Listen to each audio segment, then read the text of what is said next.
Week 6 of college football is in the books, and there are still quite a few undefeated teams remaining. One of those teams is the Ohio State Buckeyes, a team in the Big Ten that is really taking control of the conference and has really found a way to shine in a conference that's full of struggles currently outside of a couple teams. Can Ohio State be beaten? We're going to take a look at what Ohio State is doing really well and if there's a team that they should be really worried about on their schedule. A good win for Ohio State. It really didn't have to take too much time to create a big lead against Michigan State. And it was really the passing attack that took over. CJ Stroud had another great game, 21 of 26 for 361 yards, 6 touchdowns with 1 interception. He has been the big reason for Ohio State's success as of recently, and it really last year as well. He's been really comfortable in the pocket. He's had weapons step up, which we're going to talk about here in a little bit. And that makes life very easy for him. He's been able to make some nice throws. He's been able to make some really tough throws as well. And it's because he has the confidence in his playmakers, both in the rushing attack and the passing attack as well. One of those playmakers is Travion Henderson. Now, him and Mine Williams have kind of split time in terms of who's been the go-to guy.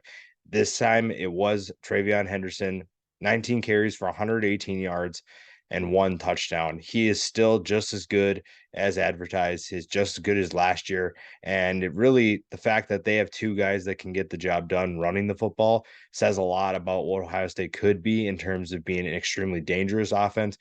There's so many weapons on this offense. It's just a matter of getting everybody touches. And especially with a rushing attack like that, if you're able to run the football as well as they were able to do this weekend, you're looking at a team that is going to be tough to stop. That's a good balance that you have. Teams that don't have that balance are going to have a tough time doing or replicating what Ohio State is doing.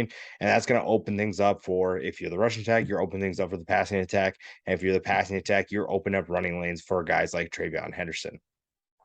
One of those guys that's stepping up in the passing attack. We saw Jackson Smith-Njigba go down with an injury early in the season. We're still waiting for him to return, but they don't really need him to return right now because Emeka Egbuka has stepped up in a big way. Today or this weekend, he had 5 catches for 143 yards and 1 touchdown, averaged 28.6 yards per catch. He has stepped up in a big way, and it's really been like the rushing attack, guys stepping up and taking turns of who's going to be the guy that leads the way today, who's going to be the guy that leads the way tomorrow, the next week.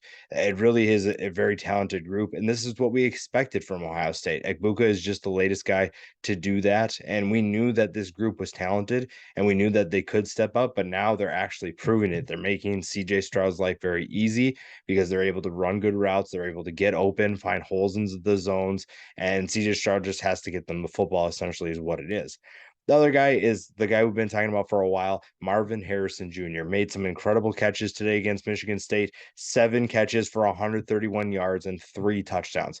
He has star written all over him. But I think that Emeka Egbuka is really pushing him, and that's really good because we knew Jackson Smith-Njigba was going to be really good. It was who was going to be that number 2 guy. And I think that Egbuka and Harrison are really pushing each other for that number 2 spot. I think that people assumed that Harrison was going to be the guy, but Egbuka has really stepped up, especially as of late.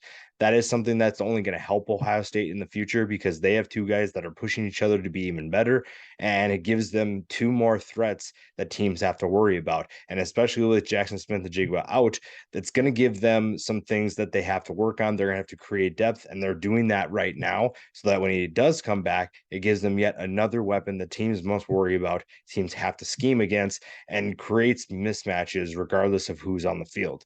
The final guy is Julian Fleming. I think he's the kind of slept on option in the passing attack. 4 catches for 81 yards, averaged 20.3 yards per catch and 1 touchdown. He is someone that could have a breakout game with teams focusing on Egbuka and Marvin Harrison Jr. Now, like I said, when Jackson Smith-Njigba gets back, that's 4 guys that you can put out on any play and be an extremely explosive offense. Now, that also being said, you're talking about 2 running backs in Mine Williams and Travion Henderson that can also contribute in the passing attack. So this is an offense that is not in a shortage of finding playmakers. They have guys that can do everything on the field, and it's really going to be tough for any team to stop them. The other thing that we need to talk about, though, with Ohio State is the defense. Jim Knowles comes in from Oklahoma State, and we knew what he could do. We saw the aggressive nature that he brings to the table, and it's showing so far with Ohio State. This is a group that is now there are still things to work on. There are still things they need to fix, but this is a group that is playing much more aggressive. They're making an impact. They held Michigan State to a really rough performance. And granted, Michigan State isn't exactly, this elite offense, but they had just 7 yards rushing today. 7. That is huge for an off or for a defense that is looking to prove something. Yes, it's against an offense that's struggling, but the defense is putting things together, and that's huge for this team. That is the big difference in what is just a team with a really good offense and a national championship contender. And right now they have the chance to really build on those things, and it's going to be good for them in the long term because they have some tough games coming up, and that's what we're going to get into next. The schedule is really what we're going to look at because we talked about, can anybody beat Ohio State? Is anybody capable of beating the Buckeyes? That is the big question right now, because I think that when you look at the Big Ten, Ohio State is head and shoulders above everybody right now. It's a matter of who can beat them. Now, Iowa is not necessarily the team that it once was. However, we've seen weirder things happen with Iowa. Now, granted, Iowa has to travel to Ohio State. So that upset factor essentially is gone. On top of the fact that Iowa can't move the ball offensively, they just scored 6 points against Illinois. Not worried about that. Penn State, they're a top 10 team right now. Now they do have to play Michigan next weekend. So that is something that could change. Now, I don't think Penn State has the ability to pull off an upset against Ohio State. But again, the Big Ten East is competitive. And right now, Penn State, Ohio State, and Michigan are the three teams that are probably competing for that. So at Penn State, too, the fact that it's a road trip is going to add a level of difficulty to that game as well. At Northwestern is after that. Again, I'm not worried about that game. It's at Northwestern, which is always kind of a tough place to play because of how boring the atmosphere is. But it's Ohio State. I think they get the job done. Indiana has no chance of beating Ohio State. I don't even have to talk about that. Maryland is a team that just lost to Purdue, and I am not worried about what they can do against Ohio State. I think Ohio State goes out and puts up big numbers in the first half, and Maryland essentially folds like they normally do. And then the final game against Michigan. Michigan is going to be that toughest game. I think that Michigan beats Penn State next week. We will see what happens there. And I think that Michigan also has things to work on. You look at JJ McCarthy, hasn't exactly been the guy that a lot of fans thought he would be. And that's something that is going to have to be fixed. That's something that they're going to have to work on because Blake Corum in the rushing attack can't do everything. They can't carry the team. Eventually, JJ McCarthy in the passing attack has to do something. So to me, Michigan technically is the biggest threat to Ohio State and then Penn State. Then you look at the Big Ten championship, say that they win out. The Big Ten West is kind of a mess right now. Minnesota looks good until they lost to Purdue. Purdue just beat Maryland. So maybe Purdue is the team that they have to worry about, but it's going to be on a neutral field. I don't have any concerns that Ohio State can't handle business there. The biggest threat after that is when they get to the college football playoff. So again, this is if they win out. The Alabamas, the Georgias, those kind of teams, even USC, those are going to be the teams that Ohio State has to worry about. So essentially, the team that they have to worry about the most is not in their conference.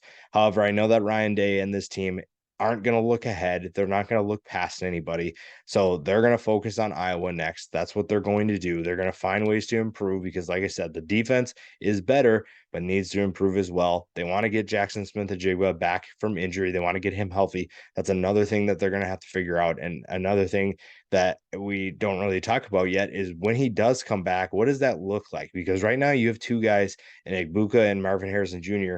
that are essentially playing like they're number one guys. So what happens when your number one coming into the season comes back?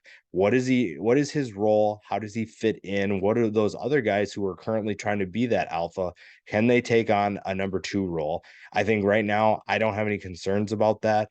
And really, I don't have any concerns about anybody giving Ohio State a tough time because they're going to have to shut down Ohio State's offense, which right now seems nearly impossible. And you're also talking about if you're not able to do that, you have to have an offense to compete with Ohio State's. Nobody has that right now. So the only way to at least compete with Ohio State is shut down their offense. You are going to have to shut down essentially 7 people to pick from. You have to shut down CJ Stroud. If you're able to get to him, then that's a good start.